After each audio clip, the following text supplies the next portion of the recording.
To order for the Fitchburg Conservation Commission meeting for the regular monthly meeting of December 4th, 2024. Thank everyone who is in attendance. The Fitchburg Conservation Commission has 7 members who serve on a volunteer basis. The commission collaborates with residents, businesses, and organizations to facilitate compliance with the 8 interests of the Wetlands Protection Act. If you would like any more information on these regulations, please feel free to ask a commissioner or the conservation agent. Thank you very much for your commitment to the conservation of our natural resources. Thank you for this patience while we navigate this hybrid meeting. The commission requests that anyone wishing to speak approach the podium, speak clearly into the microphone. Remote attendees should maintain their microphones on mute for privacy. If you would like to speak, use the chat or raise your hand function to alert the chair of your intention to comment. Meetings of this commission are subject to and abide by the open meeting law. Be advised that this public hearing is being live streamed and recorded by FATV. If a member of the in-person audience is recording this meeting, please identify yourself for the public record at this time. Seeing none, please place all devices in silent mode. And I will call the roll of attendance of commissioners. Commissioner Christian? Here. Commissioner Donnelly? Here. Commissioner Pelletier? Here. Commissioner Tantanarowat? Here. Commissioner Wallace? Here. Commissioner Sarahfield is absent tonight. Commissioner Jacobs in attendance. Also in attendance is Conservation Agent Herlin Jamie. Commissioner Christian, would you lead us in the Pledge of Allegiance? Pledge allegiance to the flag of the United States of America and to the republic for which it stands, one nation, under God, indivisible, with liberty and justice for all. Thank you.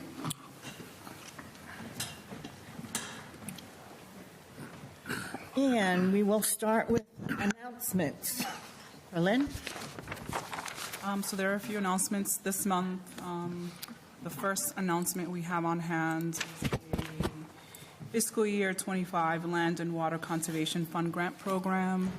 This is more for an informational piece for the Commission and the public, that this is something that is available for us in the future to apply for. The grant is administered by Massachusetts on behalf of the National Park Services, NPS, and an agency of the Department of Interior. Basically, this grant is for eligible projects. Eligible projects are those proposed for the acquisition of parkland, development of new parks, and renovations of existing parks, development of trails, and in an existing conservation or recreation area. So, if we would like to put our thoughts together, and maybe for fiscal year 26. The Conservation Commission does have a few properties that are in conservation land. We could probably use some of these monies or funds to maintain those properties. It would be a good idea to try to kind of put something together for fiscal year 26. Do any of the commissioners have any questions? Mike, I know this is kind of a dear to your heart kind of thing that preserve and protect. So if we can come up with extra funds to do that, it could be a welcome addition. I encourage everybody to think about it. We have land, manage the land that we have. I like the idea of purchasing, but just sitting on it. And there's a management aspect to ownership. And I think that we should look at our ownership and see if we can't put a little TLC into what we already have. And it costs money, and there's an invitation to go get it. Thank you. Any other comments? Yes. Is this for the acquisition of new land, or is It can be, yeah. Acquisition of new land, preservation of current land. So like when properties come up on Chapter 61 and the city has the first right, can you? If it's jurisdiction, yep. If it can be jurisdictional, yep.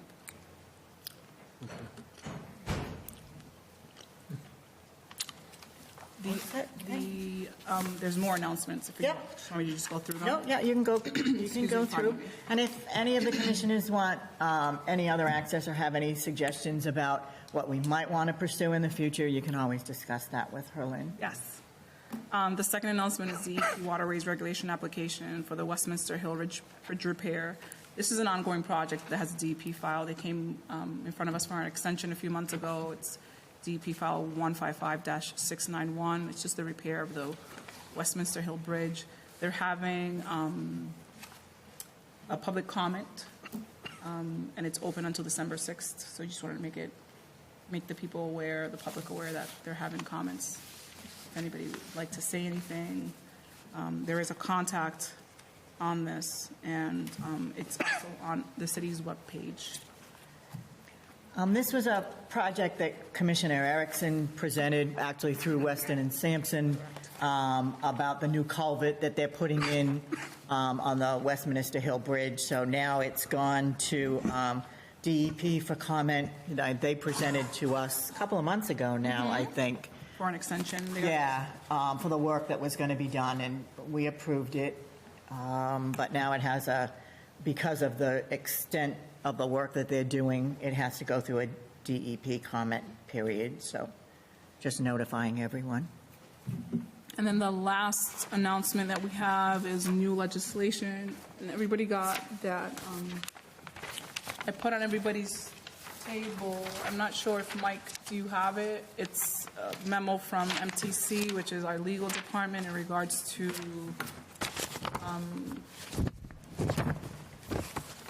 the new legislation. Do you have it, Mike? No. Let's see if I have an extra one. I'll use yours. Okay. Go ahead. So, and Mike has it.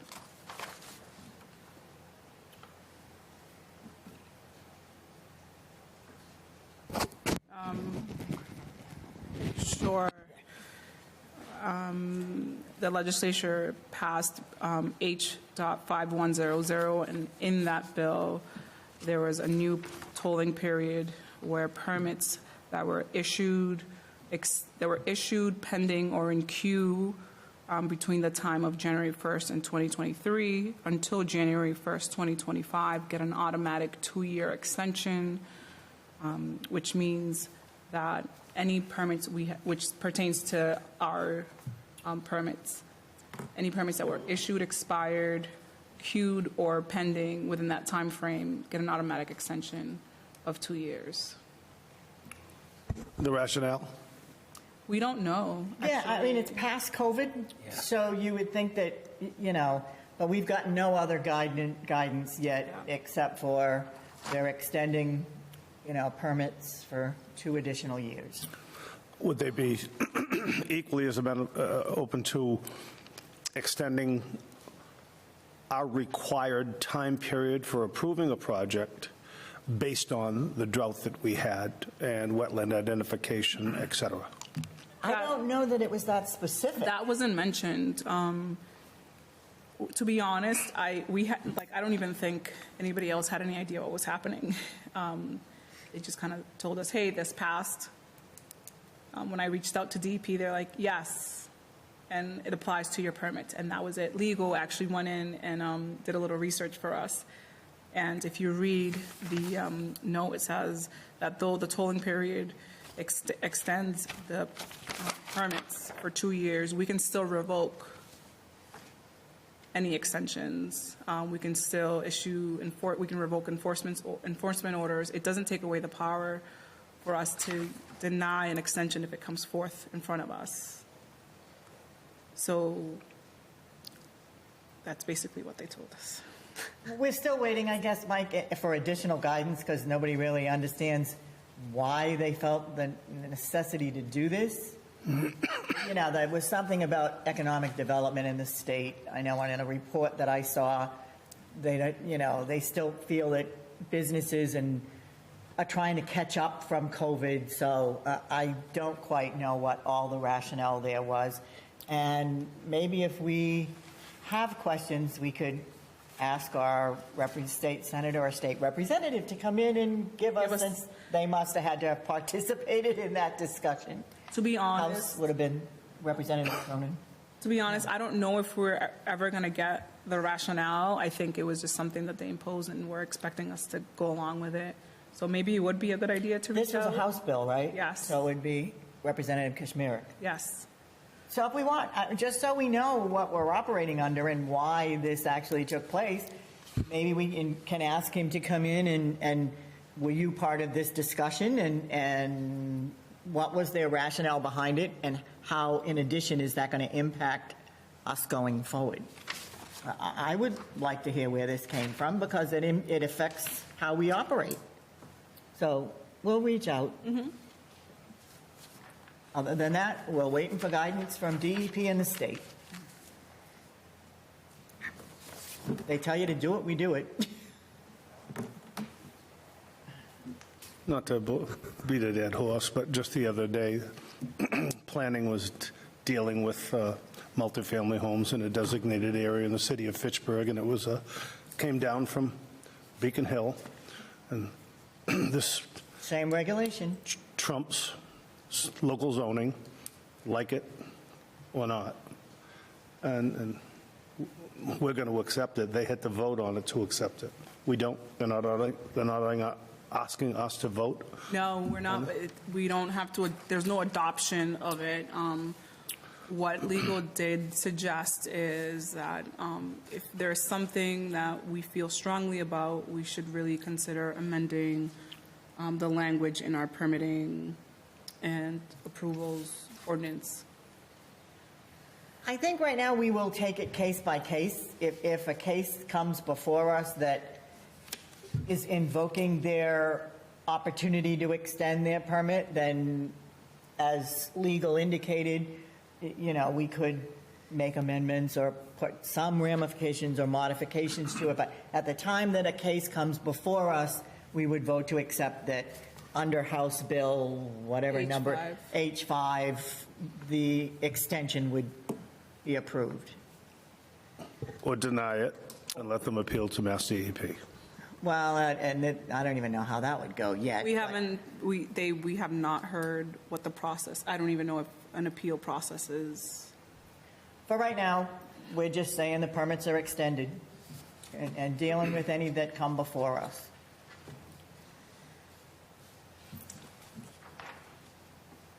All set, Commissioner Donnelly? Okay. That's it. Okay. Thank you so much.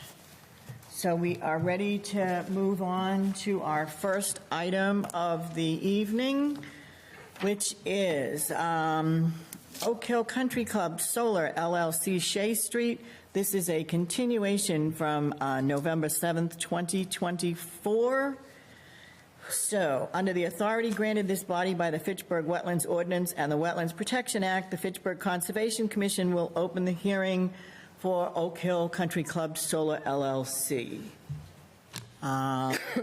There anyone to speak on this? But I understand No, they've they're asked requesting- for a continuance. Okay. So applicant is asking to continue to its January 7th, January 8th would be our next meeting. Do I have a motion and a second? Motion to continue? Second. Okay, thank you. 2/18/25 already. Let me call the roll. Commissioner Christian? Aye. Commissioner Donnelly? Aye. Commissioner Pelletier? Aye. Commissioner Tantan-Tarawat? Aye. Commissioner Wallace? Aye. Commissioner Jacobs? Aye. Motion passed. That is continued. Okay. Second item is AG Dream Flip LLC. This is, Chris, just for a minute, do you want to talk about each lot individually or take the two together? He wanted to continue. Yeah, but we still need to open either Yeah. both hearings or both at once. You can open both at once for requesting a continuance. Okay, all right. So first item of the evening then is AG Dream Flip Lot 1 being continued from November 7th, 2024.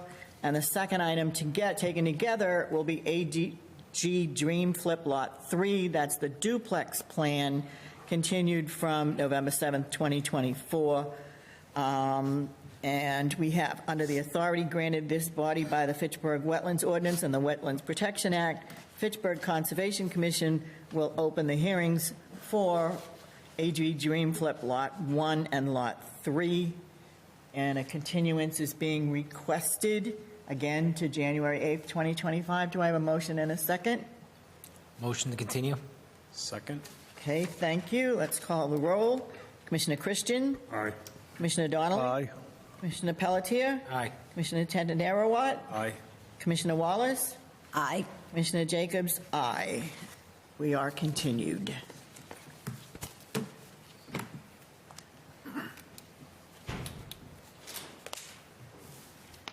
Okay.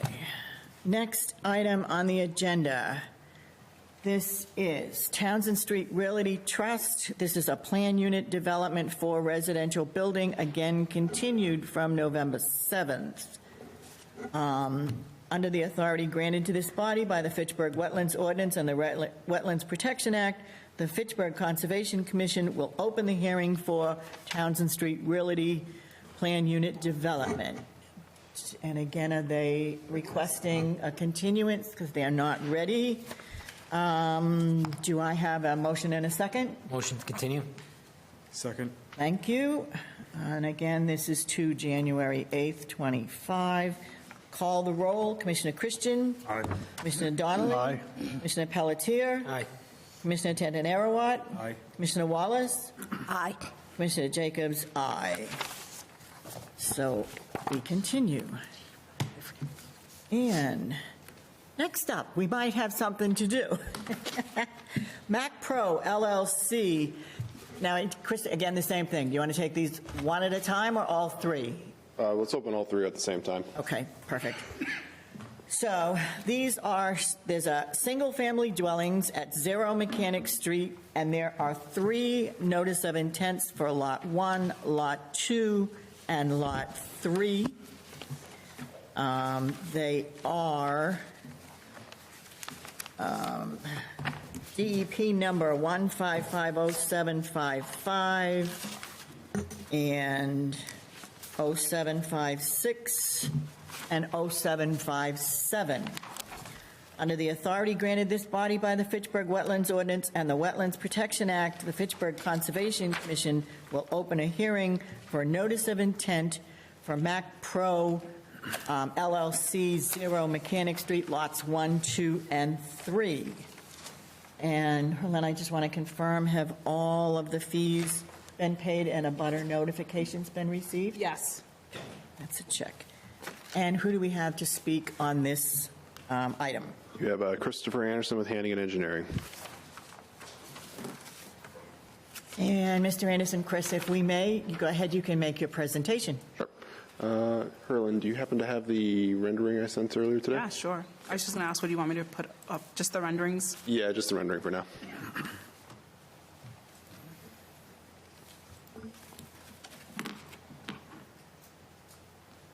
All right, well, that's getting going.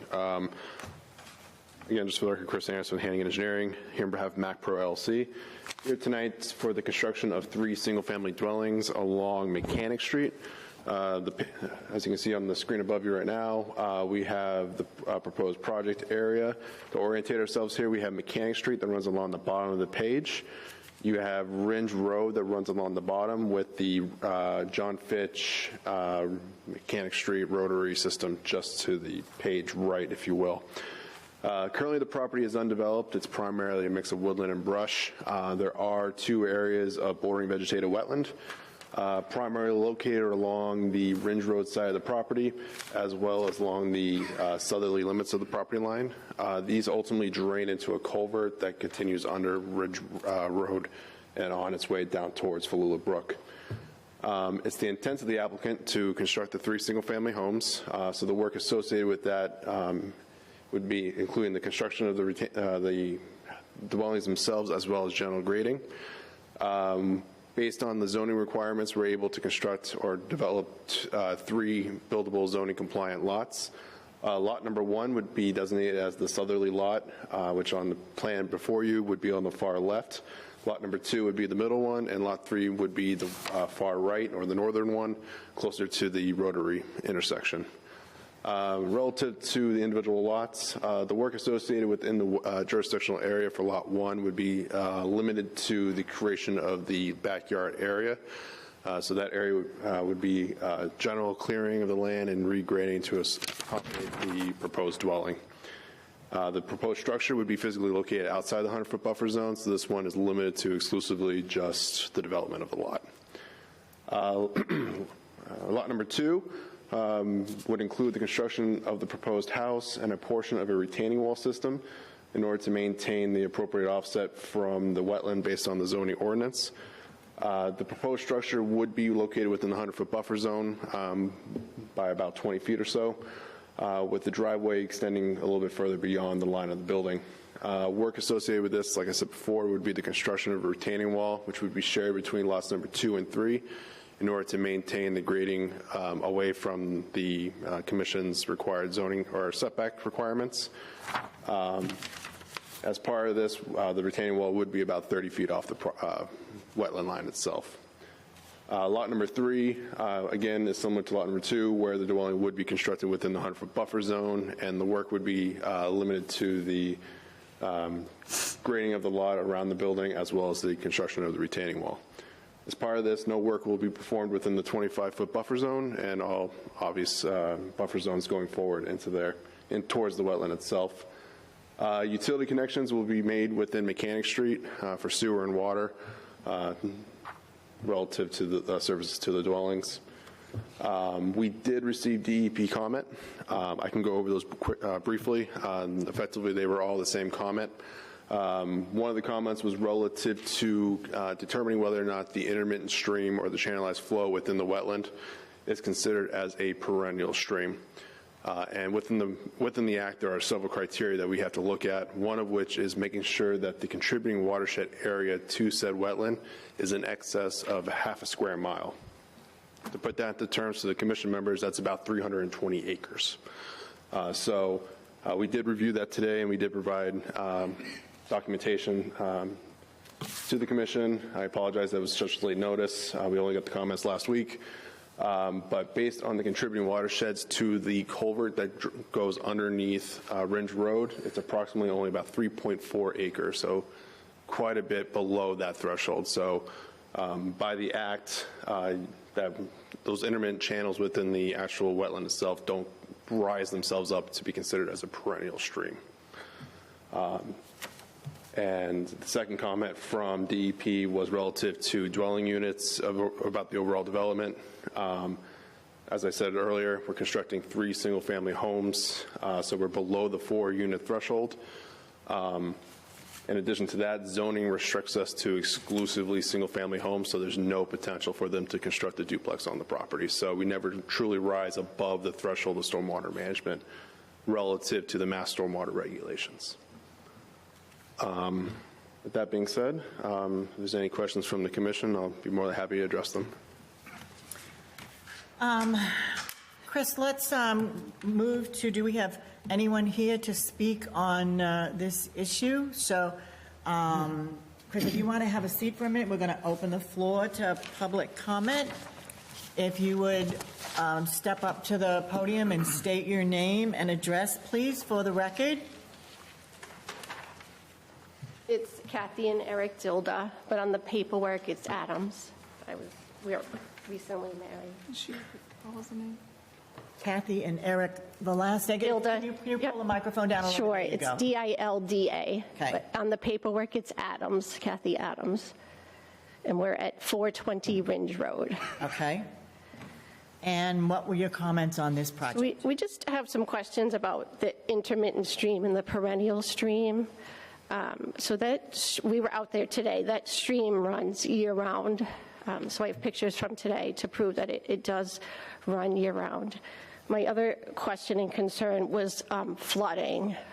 We have the two streams come down on each side of our property year-round. They're running as we speak today. I have pictures to prove that. So we're concerned with flooding when they start to grade this property. We get a lot of water year-round. So my question is, how are they going to reroute all this water from the wetlands in the stream? Okay, so we'll see if we can get those answers for you, and we'll address that. Like I said, it is still running today, so I don't know what, maybe somebody could define what an intermittent stream is and a perennial, because it is still running as we speak today. Like I said, I have pictures of both of the streams running today. So my main concern is flooding for us. We're going to get all that water. You start cutting trees and grading that property, we're going to get an extreme amount. We get flooding year-round, as like I said, for 3 of the seasons out of 4. And your property is located where in relation to the site itself? Right on the side of the wetland. So where the culvert is, that's our driveway. What is your address? That's our driveway, 420 Rindge Road. 420 Rindge.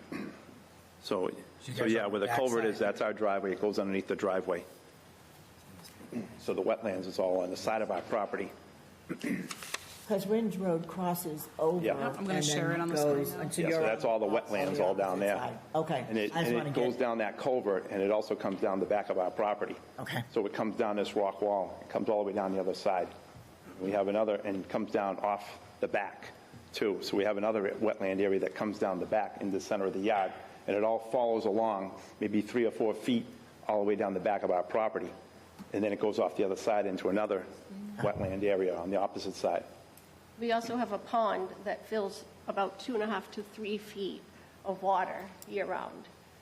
It comes off the back. Okay. So I just wanted to get a visual of where you were. So you directly abut this property? Yes. Okay. So Perfect. we're saying wetlands, but it's actually a river or a stream. Yeah, it's a river. Deep enough to where our grandchildren go and fish in it. It just didn't show the river. It didn't doesn't show show it. the It just stream shows the around. wetland. It doesn't show the river coming into the culvert. On either map. Okay, yep. So our concern is Erosion. flooding, erosion. Erosion. Where is this water going to be rerouted when these 3 houses are built on top of us? We already get a ton of water. We're wet, like I said, 3 out of the 4 seasons. So that's what our main concern is our home and flooding, and how are they going to route all this water? Okay. And we appreciate your comments, and we'll expand upon that in a minute, and see what we can pursue for that. And this, I just want to put it too, this is a drought year, and like I say, it's still running. Both streams are running. Okay. Thank you so much. Thank you.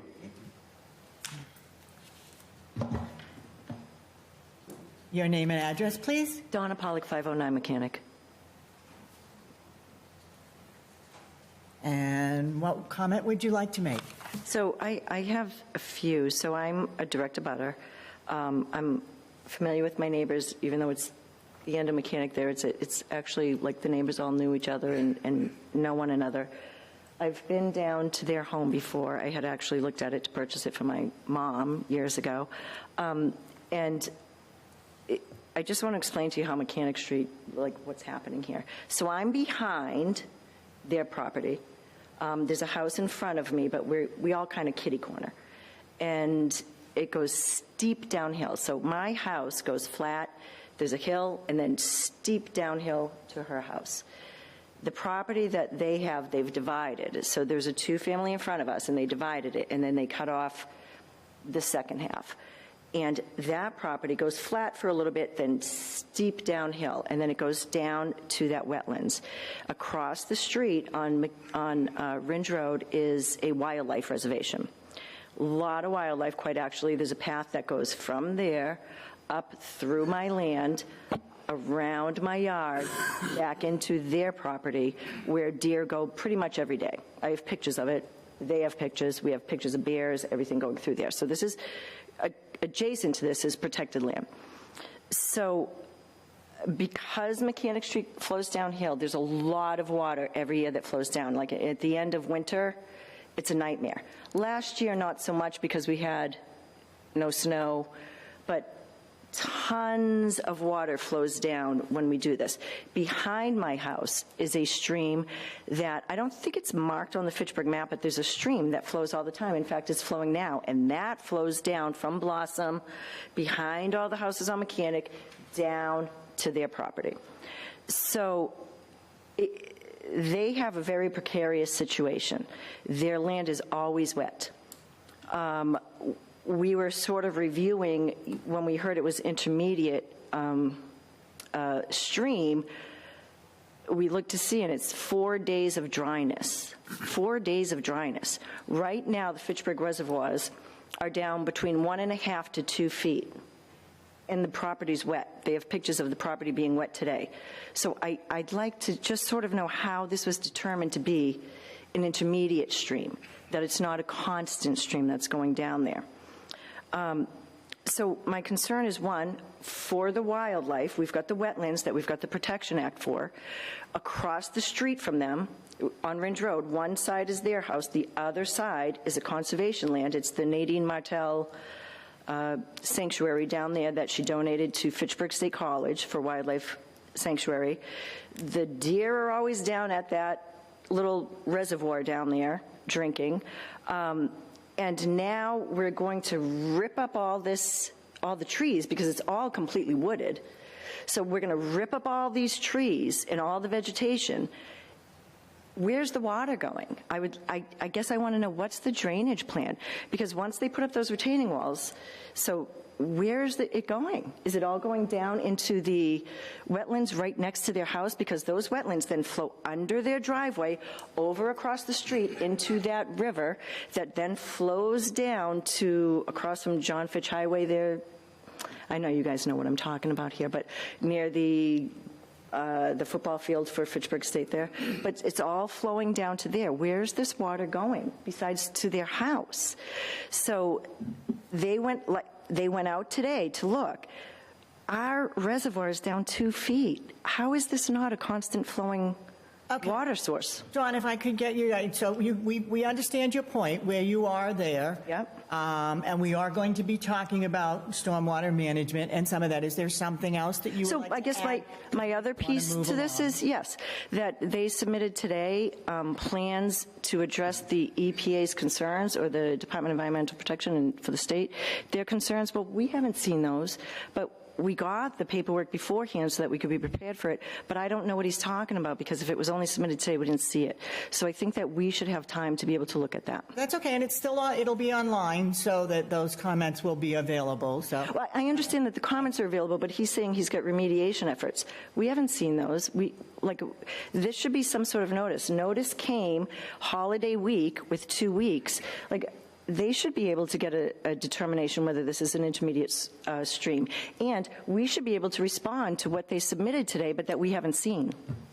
I just feel like... Okay, that's fine. I understand the point that you're making, so we're going to address some of that as we move forward. Okay, because I just don't think there's actual notice of what their remediation efforts are. How are we supposed to see all that if they only submitted it today? As a final plan comes together, that will be available. So there won't be a vote today? Is that what you're saying about a final approval? We don't know that yet. We haven't gotten that far. So I'm asking for time before there's a final vote on this, that we be able to review what's been submitted that we haven't been able to see. Okay, I appreciate your comments, and we understand that. Thank you so much. Okay, thanks.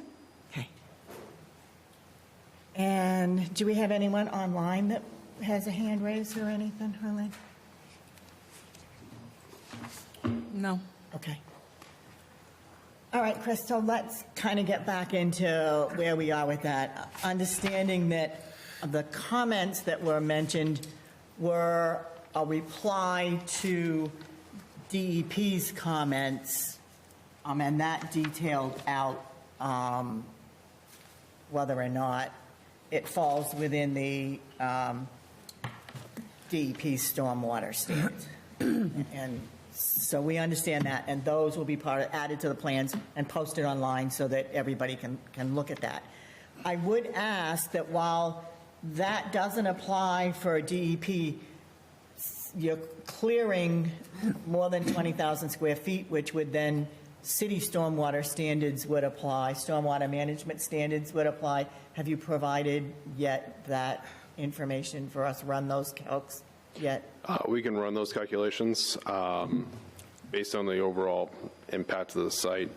The most impactful stormwater management system we can do is doing the disconnection of the roof runoff to help offset that increase.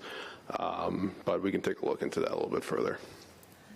And the, addition of the impervious surfaces with the driveways and those kind of things, those calculations. Now, you and I have also had this conversation with other projects before, and the slope management, okay? Are we looking at right now, how are you going to treat the slope? Are we looking at lumen seed, or what are your plans for that area? So the intent right now is to loam and seed it.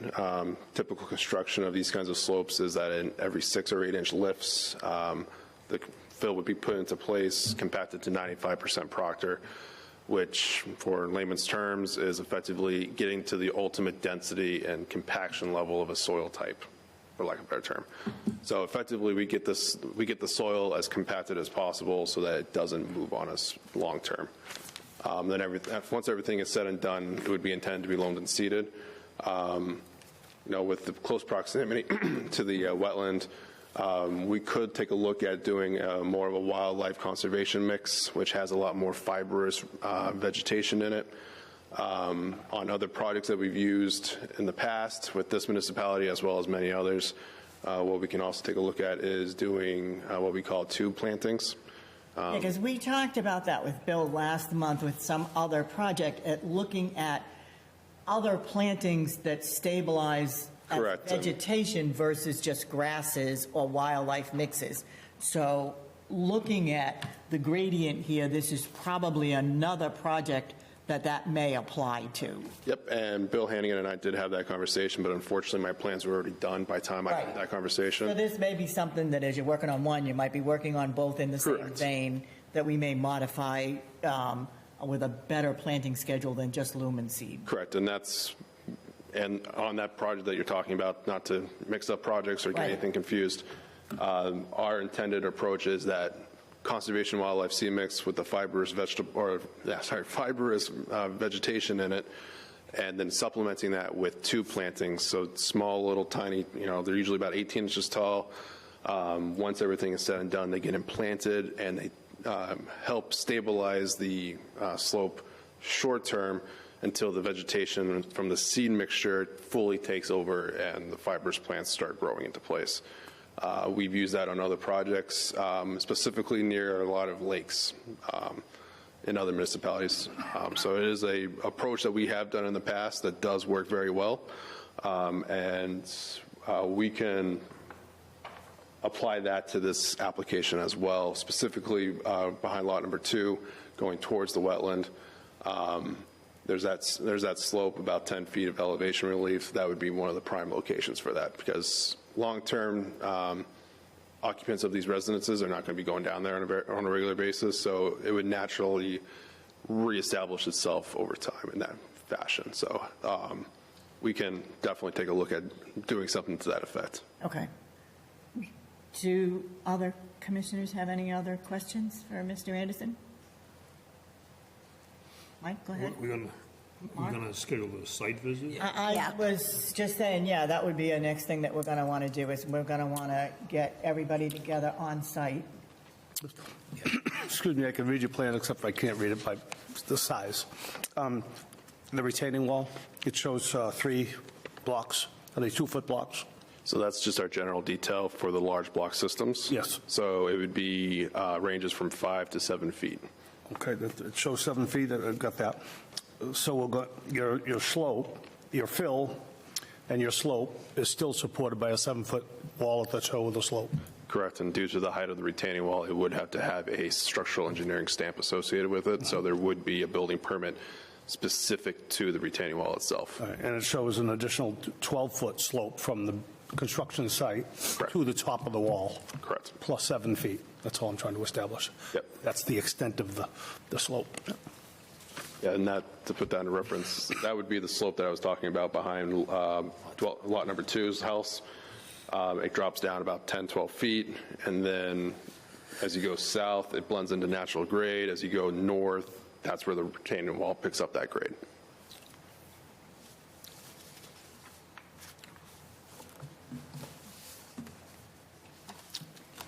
Does anyone else have any additional questions?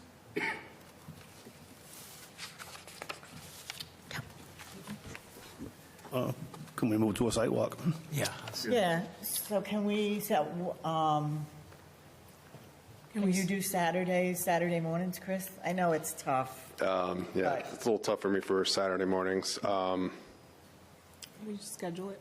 Yeah, Can I, yeah, absolutely. so I can be in touch with everybody and schedule it, I think, unless you guys want to schedule it right now. No, you, I think it's easier for me to sit in front of my calendar, pick out dates, email everybody, and then let you know what works best for everybody. Okay, so we'll let Herlin pick out some dates, send them to us, send it to Chris, and then that will be published as a site visit so that you can observe as we're out there. And we'll go from there. And a butters. Yeah, that's what I said, we're going to publish that so that they can, it will be posted as a notice, yep. So that if you're available, you can join us. So then you'll work with Herlin, and Herlin will work with us about picking a day. If push comes to shove, I can do a Saturday, but it gets difficult. I have a small child, so I know. that's my kicker, unfortunately. Brad, if we did after 3 o'clock, are you sometimes good for that? Yep. And Sean Michael, It depends on the day. If I have enough time, I can probably schedule that in. okay, so Herlin will send it out and give us dates to pick and times for that. So Kathy, you're good if we send you dates to pick from? Yes. Okay. So we'll let you schedule the days. So I think, we've got a good starting point here. We know what some of the concerns are of the abutters. We still have a little bit of work to do about a formal stormwater management plan. I think there are no detention basins or anything here at this time. But there are going to be conditions that we're going to want to write probably into, how they have to maintain grade and, that kind of thing. So we'll see that as we get on site, how we want to work that out. So the next step is we'll do a site visit so we can Do you have see. anything to add Yeah. as the agent? Anything else? Willie? My concerns were the same concerns as DEP, but for clarification, the only additional information that we received is the contributing watershed topo map today. The rendering is the same plan that was on the original NOI for the abutters clarification. So the plan that you're seeing on the screen is just colored, but it's the same plan that he submitted before. I think that a site walk would be beneficial.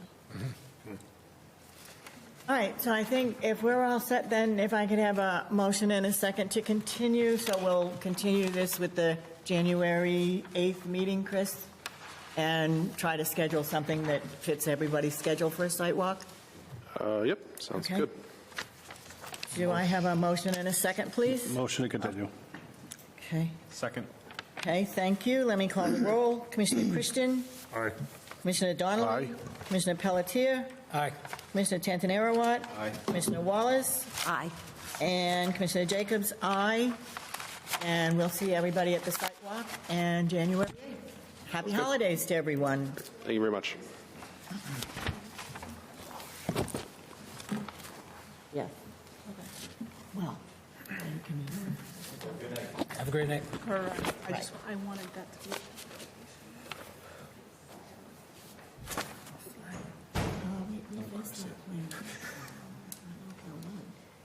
they did not want anybody there. They could be there, see who's there. Because of liability issues, they don't have to be allowed on the property. Can we talk about it before? Yeah, go ahead.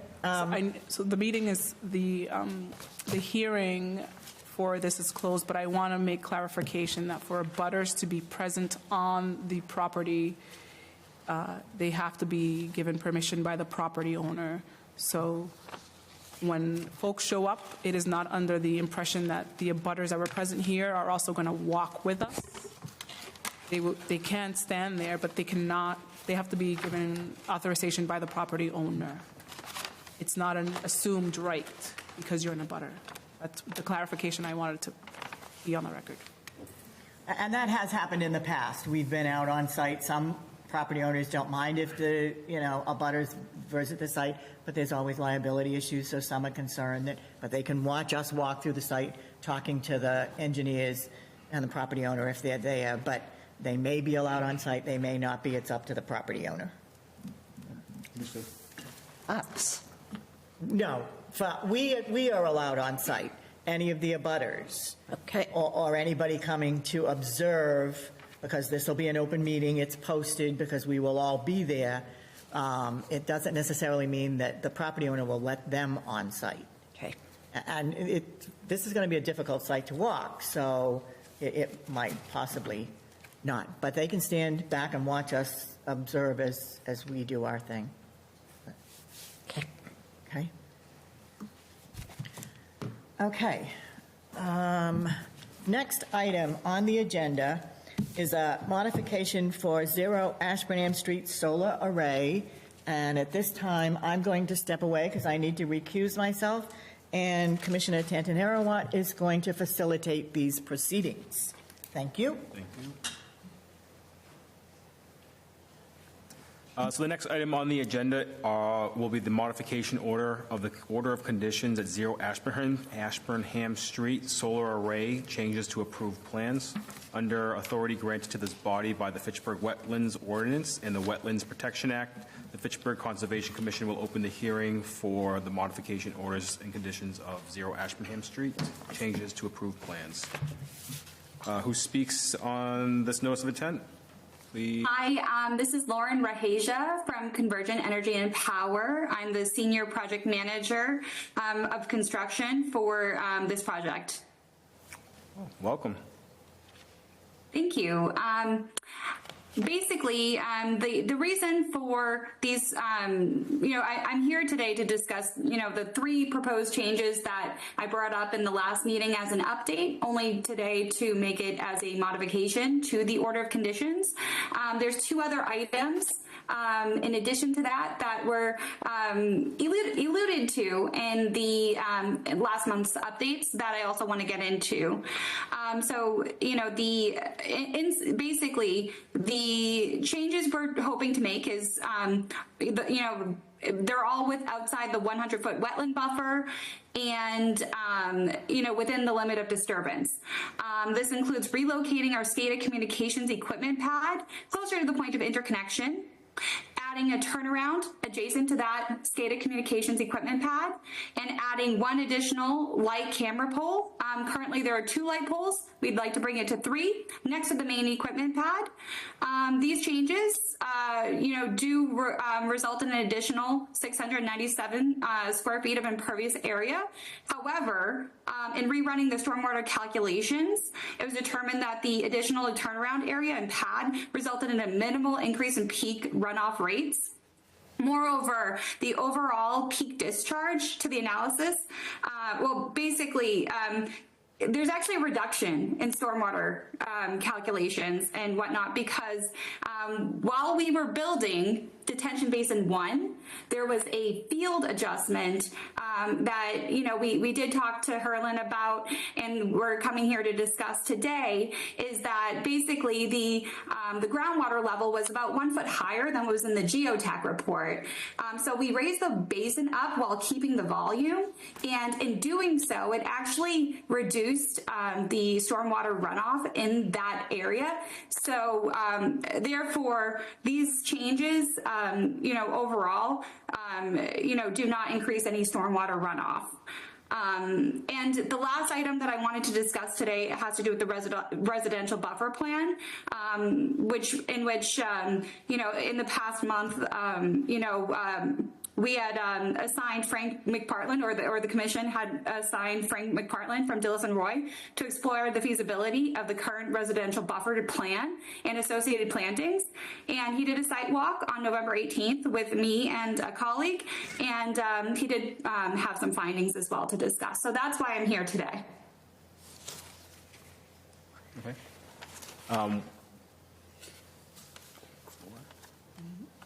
So I'll open the floor for public comment. Would anyone like to speak in favor or against this adjustment?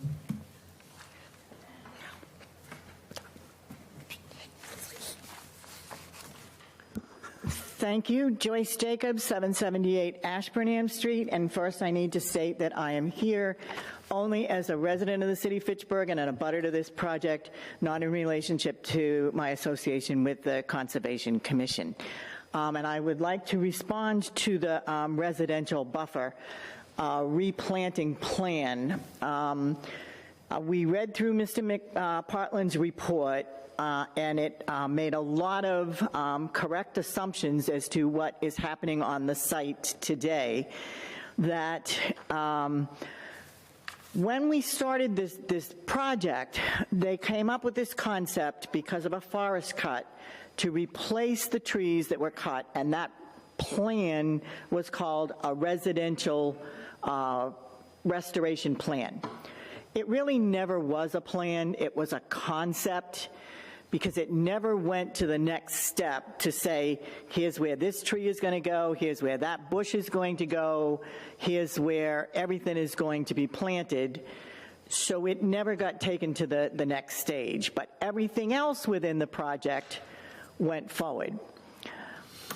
Also, again, in 2023, with the weather that we had and all of the flooding and the runoff that we had in this site, the priority changed from a residential buffer, visual buffer, to stormwater management. And Lauren can explain this a little bit better than I can, but the detention basins increased, the size of the detention basins increased, the number of the detention basins increased, the swales and the stormwater runoff channels were added, because that now became the priority for the neighbors, the city, everyone involved with this project. We had to manage the stormwater runoff. That, in turn, though, took up area of where any residential replanting would have taken place.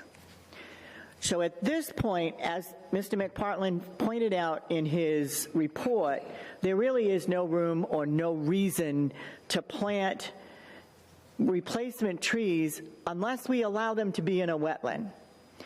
And I think that's kind of not really where we want to go. We want to protect the wetlands, and as it turns out, either some of the regrowth that has already started, or the fact that where all of the drainage basins have put in it pushed the project site line back more, there really is not an impact to the vision that the neighbors have, okay? Except for, I would say, one resident, which on the plans is listed as the Capone property that has been sold recently. It's a new owner. But they are at the same elevation as the site. All of us are either lower than the site, or there's a bigger buffer than was even required with the original plan that was put in. So my recommendation to the commission would be to change, to nullify basically the plan that was put in originally by ERM for the residential buffer plan that you hear everybody talk about, planting 518 trees. And there's just not room for it. It's just not necessary. And we don't need them tearing up a wetland to go out and put trees in. This is all going to regrow on its own again. But what I would recommend is that the commission require from the current applicant and Convergent an actual plan that is going to address the visual barrier behind the Capone property. Really, where that is now is where the office trailer is and their landing pad. When they take that out, that should all be replanted.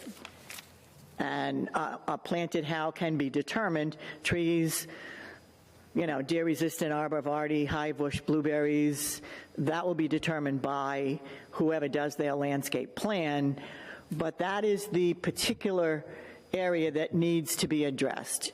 And so the other thing I would say is it's very difficult, and we have some new commissioners at this time. I think, again, we should schedule a site visit so that everybody can get on site and see what we're talking about, the drainage basins, and how that has now become the priority of how to manage this site over the visual barrier, because it's really not that much of an issue anymore. The water running off of that site, as we all saw in 2023, became the issue. And so they've managed that somewhat to the detriment of not being able to plant, but it was one or the other. And it is not my recommendation that this commission allow them to go into the wetlands, disturb and destroy a wetland to plant additional trees that I don't feel are necessary at this point in time. But again, part of that will come from, if you get on site, you can see, from the houses, and you can see where the detention ponds are and what's been done. So that is my comment for today. I would also say at this point that I would not hold up any additional work that's going to be done on site while the plan is put together, but there could be parameters that say, finally we get a landscape plan that shows where actual plants are going to be done, maybe by February 1st, so that when the site is cleaned up, we will know exactly what to expect of them. Thank you very much. Thank you. Are there any other public? We don't, but we have Frank who put together the report. I don't know if Frank. Yes, I am on. Good evening. Frank McPartland with Dillson Roy, if you can hear me okay. I'm unfortunately in my car. We can hear you, Frank. Good. So my November 26th letter had essentially 5 comments that I developed after I reviewed the ERM buffer landscape plan and had my site walk. But the main comment that I have is the 5th one, which I'd just like to discuss my recommendation. I'll read the whole thing into the record, but after the November 18th, 2024 site walk, Dillson Roy does not feel that there is much in the interest of the Conservation Commission in following the ERM residential buffer plan. The existing vegetation along the western side of the site is already fairly dense, even in this late fall season, and residential properties along Ashburnham Street are lower than the site itself. So when I was out there walking the site, what I noted was I was seeing a lot of rooftops along the Ashburnham Street side. I wasn't seeing, second-story windows, first-story windows. I was seeing the roof peaks and chimneys. To continue my comment, if installed per the plan, the strip of plantings parallel to Ashburnham Street would be between the established erosion controls and the property line. The applicant would need to remove existing vegetation to plant the native plant and screening. There is a similar condition regarding the planting area extending towards Stickney Road. I observed established regrowing vegetation that would need to be torn out to plant new vegetation.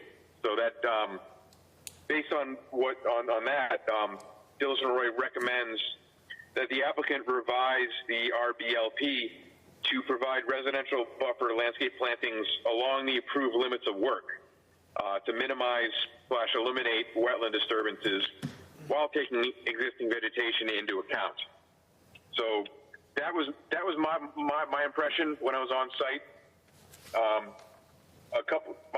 My other comments were more to dealing with the plan itself, and if the commission requests a kind of revised approach to the planting plan, then those either go away or could be easily incorporated by the applicant.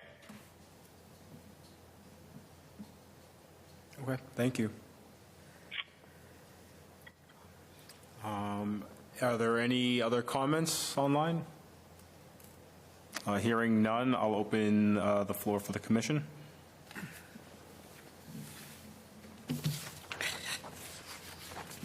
think a site walk would be good, especially just to see the vegetation, and to see the property, the Capone property, see, and then comes a determination whether or not we need to come up with a plan to, a planting plan for that area. What do you guys think? Happy to revisit. Haven't been on site for a year or more. I'd do a site walk. I'd like to see what is potentially going to be disturbed. Are there plans, I guess this question's for Lauren, are there plans that prevent or minimize the disruption of the wetlands?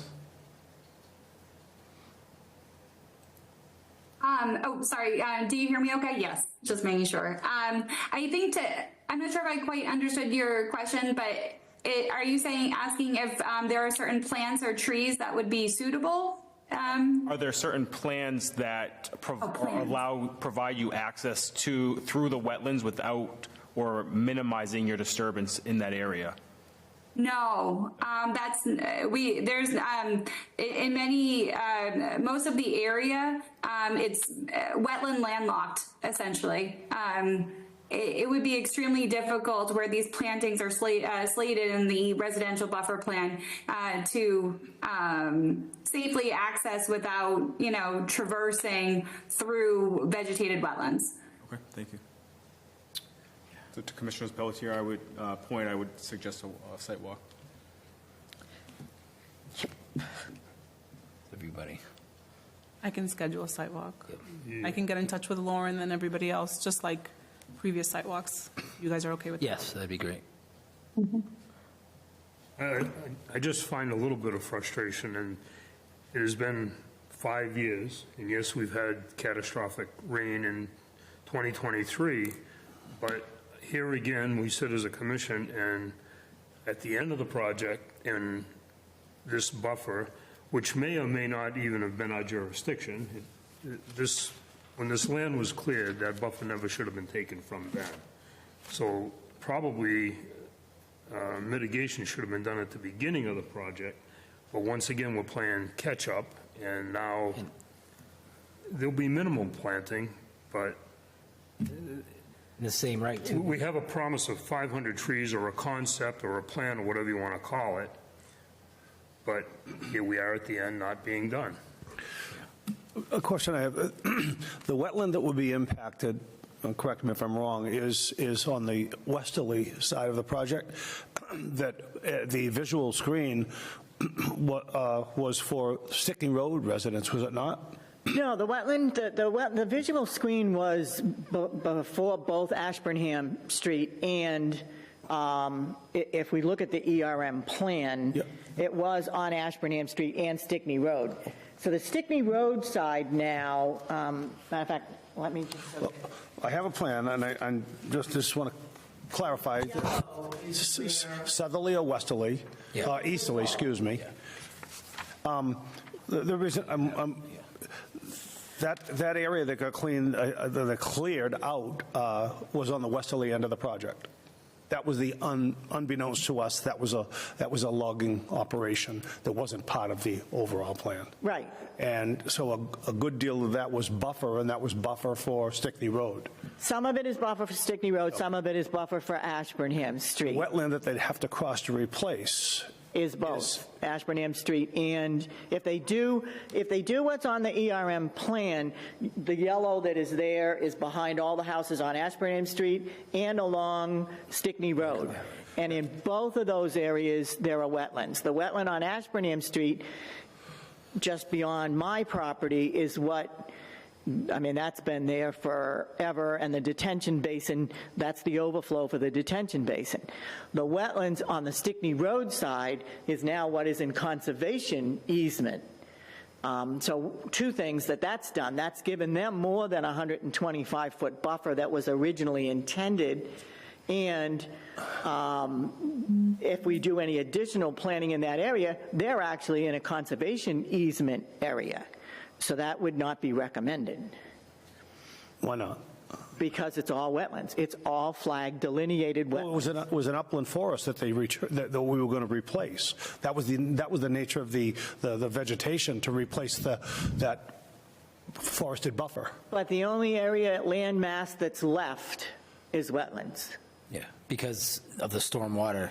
Well, because of the stormwater in the site, first you've got the site where the solar panels are. That's why I'd like. And then you've got the detention basins and all of the drainage that's been built.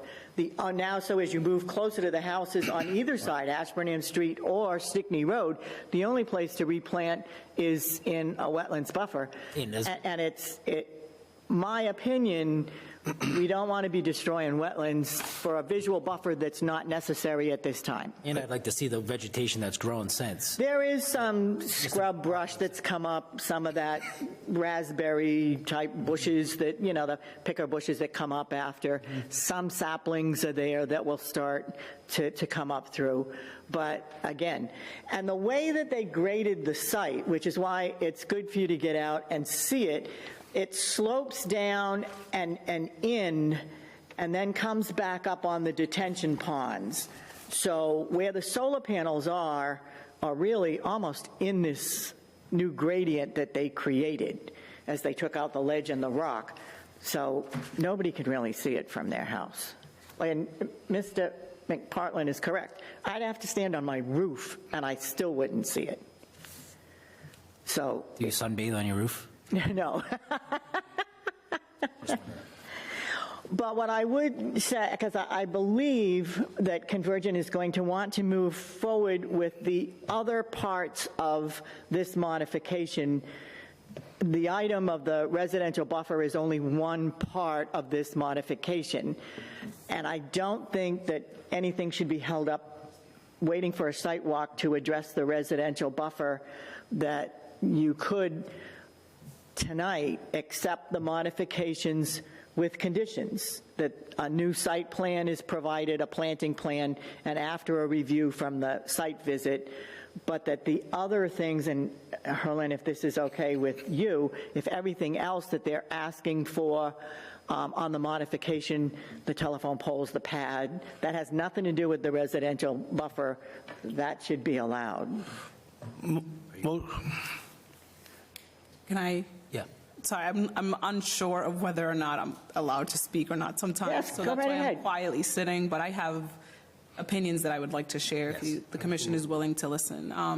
So I have been on this site frequently. I meet with the gentleman who's on site every day. His name is Gary Ashline. We get reports from him weekly. The two detention basins are, actually last time I went out with DPW. They are really exceptional. DPW was very impressed. And while on there, it was very hard for me to see the homes, and they hadn't finished one of the basins.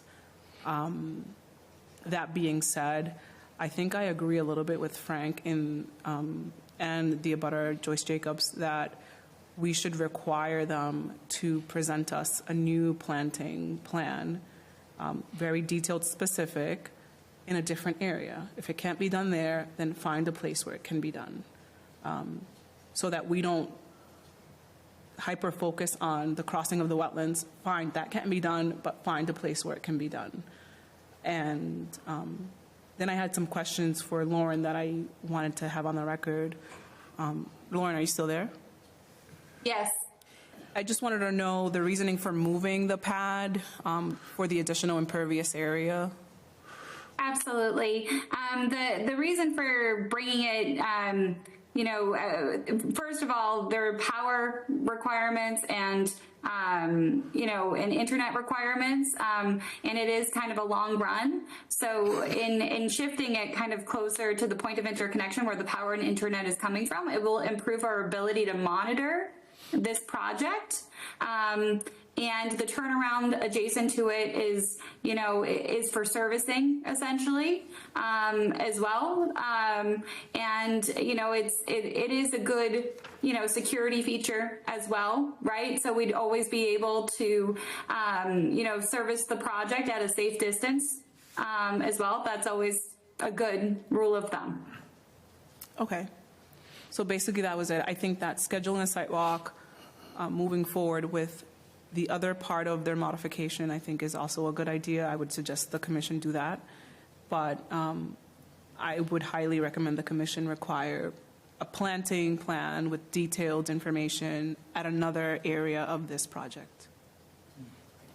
Does that plan or that suggestion require them to find a place within their property, or are you asking, hey, donate us these trees to the city and we'll find a place? No, I think they should do They should it find on a their place property. on their property. Yep, and it would be beneficial if it's somewhere where, instead of a residential buffer, maybe where it was, maybe they could do it somewhere else. Like the abutter Jacobs had mentioned, if there is a property owner who still has high visibility, maybe move it towards that property owner, which can be determined while we're on site. Yep. There is someone on the line that has a raised hand. Hi, this is Alana Scher from NAR, the EPC on the project. So as we're preparing this new plantings plan, I just wanted to clarify the location that we're permitted to propose those plantings. So if you're looking at the original ERM plan, you'll see that the black dashed line is the proposed solar boundary, which is what we've matched, and that's kind of interior to the property boundary. And you can see that the ERM buffer is outside of the parcel boundary. So I just wanted to confirm that we would be able to place plantings, anywhere within the red property boundary, or if you would want it to be within the, solar array limit of disturbance, which is that black dash line. I think that's something, sorry. I think I would suggest it be something that could be determined after the site walk. Yeah. Okay, sounds good. And are you open to a row of arborvitaes, or would you still want it to match the native plant species that are shown on this planting schedule? Commission can.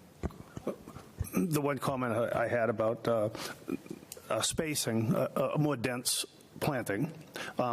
Anyone here can see that 30 feet between the mature trees and the shrubs, it doesn't have to be the same. Surely it can be a lot closer for all of them. So a higher density, and then let's focus rather than on a visual barrier, let's on soil stabilization. Whatever you plant for stabilizing purposes rather than visual impact purposes. I would request to see more native and support Commissioner Donnelly. Yeah, next the arborvitae. Yeah, no arborvitae. If I may, Frank again. So one of my comments in the beginning of my review letter was on the species. So I would recommend that based on the location that the applicant is proposing the new revised plantings, that they pay special attention to, providing plantings that are appropriate for that area, whether they're FAC, FACW, or OBL plantings. Right now, what's proposed is kind of there's kind of a broad brush, and I would think that for the species and the locations, and I would recommend having something more specific proposed. I like that. I agree. Just motion to have the site walk. Well, excuse me. Motion to accept the change in order of conditions, excluding the planting plan, and motion to have a site walk. Second. Okay, so with the motion and a second, we'll take a roll call. Commissioner Christensen? Aye. Commissioner Donnelly? Aye. Commissioner Pelletier? Aye. Commissioner Wallace? Aye. Commissioner Tantanero, aye. So we are all in agreement. So we'll do a site walk, and then you can move forward with the conditions, with the exceptions of the plantings. Great, thank you so much.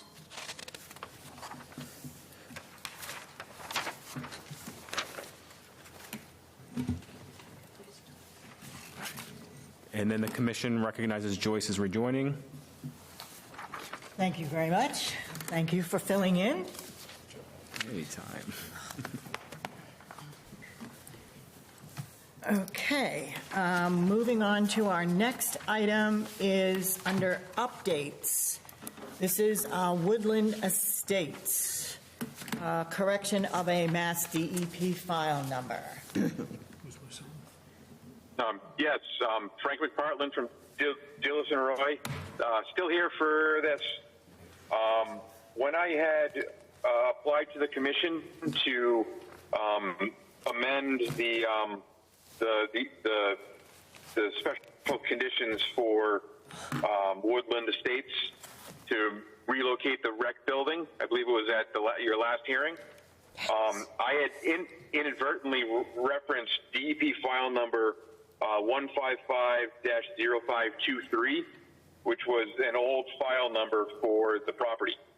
Currently, right now, the active DEP file number is 155-0725, and that's valid originally through August 8th, 2025. And I'm just looking to correct that with the commission. Thank you, Mr. McPartland. I will also make note for the record that Commissioners Christian and Pelletier have recused themselves from this discussion. And yes, we understand that it's just the old DEP number that the original project was filed on, what, 20 years ago almost, or 19 years Pretty ago. close, yeah. Yeah, okay. And so now the only open file number, the 1550723, is really the order of condition that we wrote when we did the drainage system, and now we want to add that amendment for the rec center to that our current open order of conditions. And I would say that that is quite acceptable. 725. Okay, excuse me. 725, yes. Yeah, 0725. Mr. McPartland, what I did, and I think that Herlin sent it to you, what I would say is so that there is sort of like chain of custody. The one thing that we have on the current open order of condition is a full site plan. We had the upper end where the drainage outlet was put in at the turnaround, and then it talked about the detention basin and the replication area, but not a full site plan, so that when a certificate of compliance is requested, we won't have anything to base it against unless we also add to the current open order of condition a copy of the original site plan. So if you agree, we will just say yes, all the modifications and a previous site plan, full site plan, will now go to DEP file number 155-0725. I agree to that. The Whitman and Bingham overall site plan that Herlin had forwarded back to me this afternoon, that's an accurate depiction of the proposed site for the most part. So yeah, that's the best plan to reference once I request a certificate of compliance. So really, we're just updating documents to follow along with the current open order of condition. Commissioner Donnelly, do you have a question? Just not a question. Motion to accept to recognize the change, modified file number, and to accept it. Okay. Do I have a second? Second. Okay, so that is a modification. Accept the modification to the current file number, including the original site plan, full site plan. Any comments, Helene? No, but, well, yes, I apologize. Frank, we would just like to let your applicant know that, your client know that DEP is looking to have them close out the previous file number so that it's not just in limbo. So understood. And I'll, Herlin, I will send in that paperwork in the Perfect. Thank you. I'll try to do that like next week. Thank you. All right, so we are ready. We have a motion and a second on the floor. Let me call the roll. Commissioner Donnelly? Aye. Commissioner Tantanarowat? Aye. Commissioner Wallace? Aye. Commissioner Jacobs? Aye. The motion passes. Frank, thank you so much. Thank you very much. I appreciate your time and patience on this. Okay. Thank you. And we Thank you. recognize that Commissioner Good night. Christian and Commissioner Pelletier have rejoined the meeting.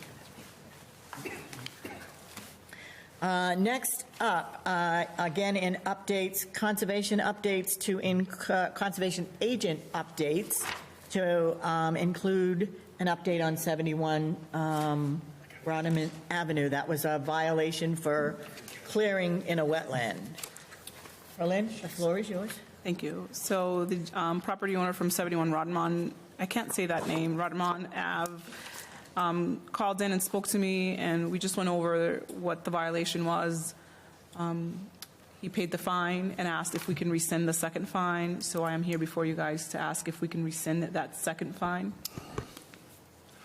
First of all, I would like to say thank you to Commissioner Donnelly for facilitating some of the compliance with this. And we finally Herlin was able to contact the property owner, understands what the issue was, that I think it was actually his tenant that cleared out the area within the brook, but that's not acceptable. He paid his fine, and I would be fine if we make a motion to rescind the second fine that we asked for last month. I would like to keep the fine and redirect the money to Ducks Unlimited. We had that discussion last month. You can laugh, but I'm serious. Motion to redirect the second fine to Ducks Unlimited, That is- the nation's leading private, not-for-profit conservation organization in the world. Yes, we appreciate all the work that you do with them, but that is not something that we can consider at this time. It was a discussion we had last month. If you want to donate... I gave you 30 days to think about it. So at this time is not a good timely answer. Motion to rescind the second fine. Second? Okay, let's call the roll. Commissioner Christian? Aye. Commissioner Donnelly? Aye. Commissioner Pelletier? Aye.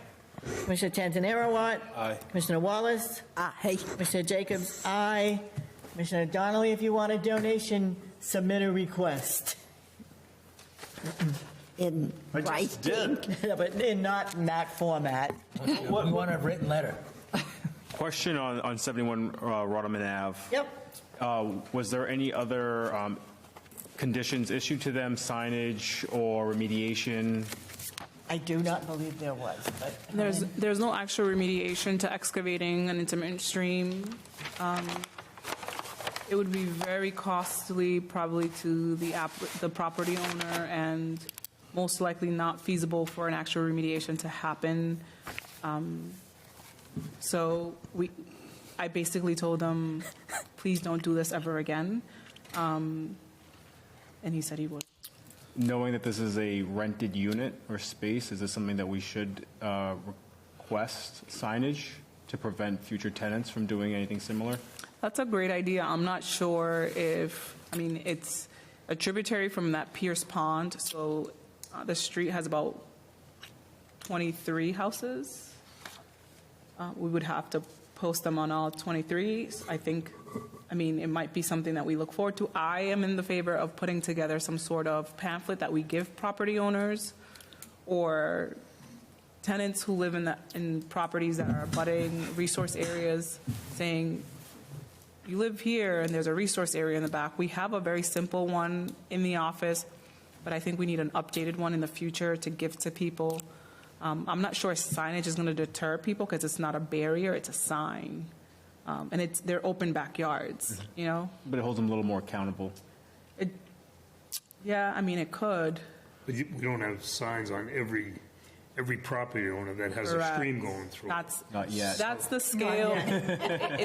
It's the scale of things, right? So it's a small little sign on a property All over our yards. that it's free to walk through. I think if we give them a pamphlet and say, hey, this is where you live. We send them out periodically. Maybe they look at it, maybe they don't, but a sign doesn't hold anybody accountable. It's just a sign, right? Like, people are still, the only reason we found out this was happening is because an abutter called. If the abutter never called, the other person on the other side didn't call.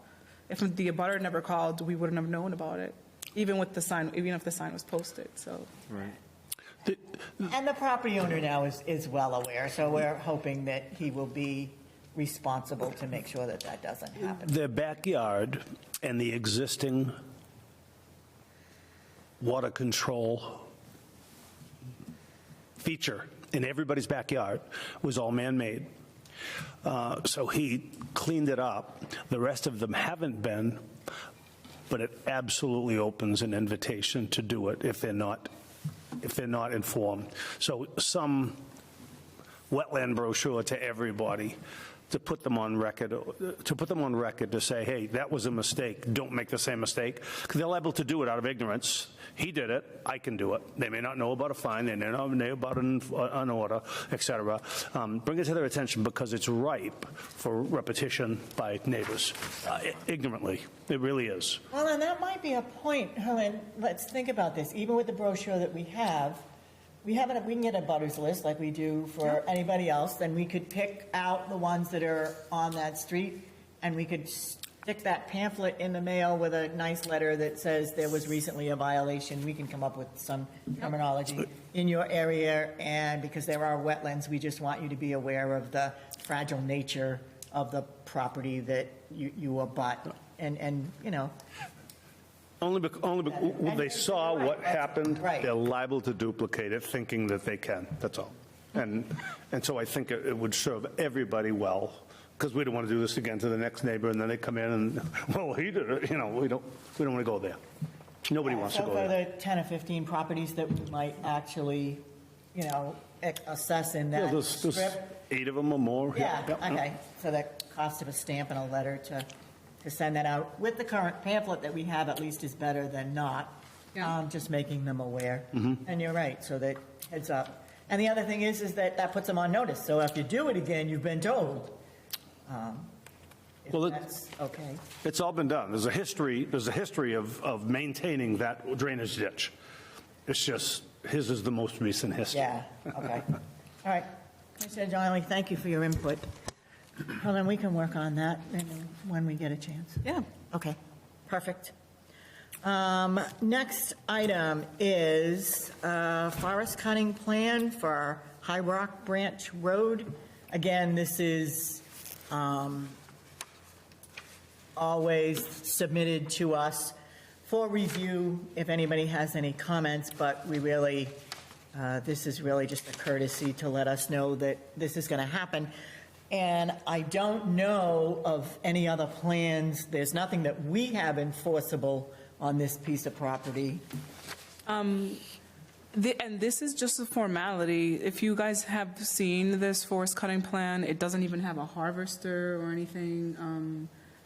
So I was very confused, and I reached out to our regional forester, and I haven't heard back. You see how the front is empty? So the property owner brought this. Mark, you have a good relationship with Chris Capone. Do you think you could just reach out to him and see if he could Absolutely. give us some additional information on Is that? it still Chris? I think it's somebody, okay, No, it's Chris. I was with Chris last week, okay, great, all day at my house. great. So if you could just have him, tell him so then we didn't actually get this from Chris, Yeah. we got that from the homeowner. From the homeowner, yeah. If he could give you an update, then you could update us at the next meeting as to where that came from, since that actually didn't come from Chris, which it usually does. And I specifically asked him last week if anything, he said nothing. No, yeah, and I'm like, who is the licensed timber harvester? And, usually he does stream crop, like, this is Yeah. filled out, so. I'm not sure if the property, I wasn't here when the property owner brought this in, and they only have a phone number, a cell, so.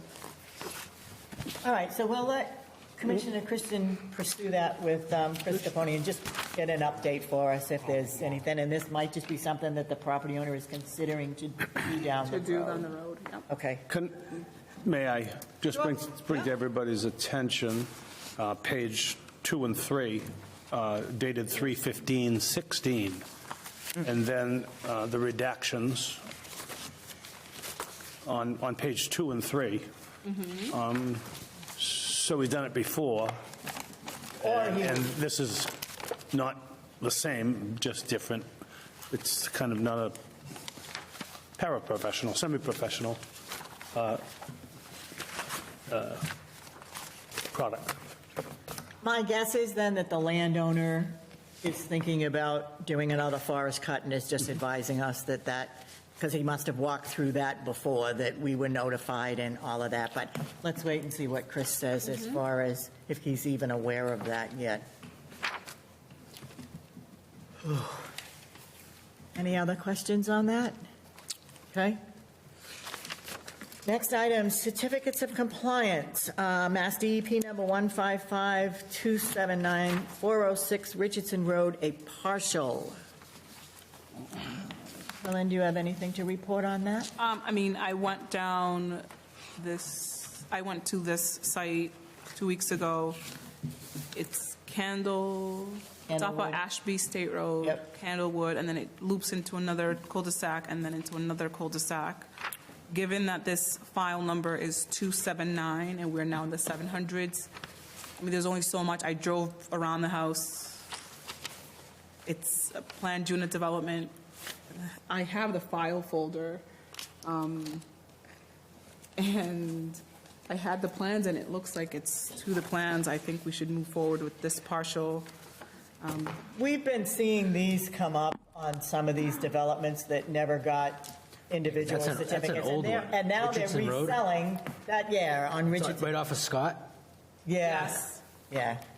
So, I mean, these, when they were originally sold, some of the banks look at it and say they want a certificate of compliance. Sometimes these properties are sold 3 and 4 times before a bank comes back and says, oh, by the way, there's an open order of condition on this property, you need to get it cleared. Yeah. And so we've been picking them off one at a time as they come in and ask for them. So, and we haven't had any issues with it. And this would just be a partial for that house. Yeah, we do one house at a we time, have a with one motion? address. Yes, so I need a motion and a second to authorize a certificate of compliance for 406 Richardson Road. Motion to sign off on a certificate of compliance. Okay, thank you. Let me call the roll. Commissioner Christian? Aye. Commissioner Donnelly? Aye. Commissioner Pelletier? Aye. Commissioner Tantanarowat? Aye. Commissioner Wallace? Aye. Commissioner Jacobs? Aye. Certificate of compliance approved. And a couple of last items. Emergency certificate for 0 Fairmount Street. This is Lot 3 that we were talking to Chris about before. I'll let Helen explain her site walk, but last time when they were here on Lot 3, we talked about the one kind of like chicken coop kind of culvert that comes out off of Fairmount Street, and then there's the one culvert deep in the site that goes underneath the railroad tracks. And Nick Erickson had asked if the applicant could determine whether or not these sites they were functioning. That's what the one right off the edge of Fairmount Street looks like. And Herlin, you are actually down in where the culvert is at the railroad tracks. But anyway, they need to be fixed. They're all broken. They're a mess. And the applicant is willing to do it. So Herlin is issued an emergency certification an emergency order to allow them to go in and do the work. God bless you, Herlin. Do you have anything to add? No, we just went on the sidewalk with Chris and Ryan Kylene from DPW. And I mean, you can see it. It's some sort of birdcage outlet that's very much congested with debris. There's trash. And I think both Ryan and Chris confirmed that they believe that this then goes out underneath the railroad tracks. So the emergency cert was to get this cleared, try to scope the pipe to make sure it hasn't collapsed anywhere else, and then get it fully functioning. That sandy area that you see there is actually the intermittent stream that kind of cuts through, but it's so dry. So we believe that this birdcage sort of outlet is what's flooding. It literally looks like a birdcage. That's what's causing the flooding. I think it's been compacted for years. So maybe alleviating that is going to, maybe remediating this is going to alleviate some of the flooding that people are complaining about. Like, I think when you drive by there, sometimes you see like a little pool or a big pool. This might help with that. And the applicant acknowledged that this was only to benefit them if they got this fixed, because then it'll drain water off their site. Yes. Is that a city structure on private property? It is. So we had this conversation before we issued the certificate, the certification for the emergency certification. And our commissioner, Nick Erickson, said that if the applicant can provide documentation that it is a city outlet, then we will take on the responsibility to clean it out. But there's no documentation that states that it's city-owned. So we are assuming that it's applicant-owned, and the applicant is taking on that responsibility and releasing liability from the city. And they are aware of that. They're taking on the responsibility, but DPW crew is cleaning it? No, they're cleaning it. The emergency cert was issued to the applicant. The city's not doing anything. They're doing it. Very good. I don't want to pay for it. But DPW was on site for their site walk so that he could examine what was going on and have his input as why the drainage Very good. might not be working. Understood. Okay. So if I can have a motion in a second to ratify the emergency certification that was issued for work to be done on Lot 3, Fairmount Street. Motion made. Second? Second. Okay, thank you. Call the roll. Commissioner Christian? Aye. Commissioner Donnelly? Aye. Commissioner Pelletier? Aye. Commissioner Tantanarowat? Aye. Commissioner Wallace? Aye. And Commissioner Jacobs? Aye. And one last item. We had minutes from August 7th, 2024. I reviewed them and I did not see any corrections. I don't know if anybody else had any comments or corrections. If not, I'll take a motion. Motion to accept the minutes as presented. Second? Second. Okay, call the roll. Commissioner Christian? Aye. Commissioner Donnelly? Aye. Commissioner Pelletier? Aye. Commissioner Tatnarowat? Aye. Commissioner Wallace? Aye. Commissioner Jacobs? And aye. And last but not least, do I have, I think if there is no other bid, do you have anything else, Herlin, that you need us to discuss? Or we're all set?